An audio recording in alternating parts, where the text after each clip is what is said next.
कोल्हापुरातील राजर्षी शाहू स्मारक भवन इथं भारतीय महिला मंच यांच्या वतीनं आज राज्यस्तरीय स्त्रीवादी साहित्य संमेलनाचं आयोजन करण्यात आलं होतं।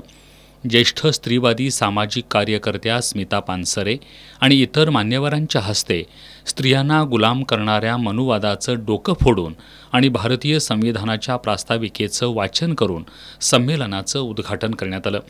यावेळी सुमन पुजारी, भारती पवार, सरलाताई पाटील, षण्मुखा आर्दाळकर, डॉक्टर शोभा चाळके, सीमा पाटील, डॉक्टर स्वाती नांगरे यांची उपस्थिती होती। सुरुवातीला आम्ही भारतीय महिला मंचच्या अध्यक्षा ॲडव्होकेट करुणा विमल यांनी प्रास्ताविक केलं। यावेळी बोलताना स्मिता पानसरे यांनी स्त्रियांवरील अन्याय अत्याचार दिवसेंदिवस वाढत असल्याचं सांगितलं।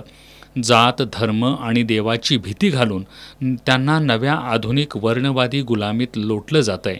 या विरोधात स्त्रियांनी आवाज उठवणं गरजेचं असल्याचं पानसरे यांनी सांगितलं।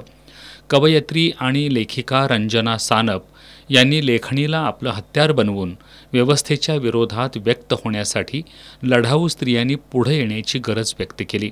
यावेळी अनेक कर्तृत्ववान महिलांना लक्षवेधी महिला सन्मान राष्ट्रीय पुरस्कार देऊन सन्मानित करण्यात आलं।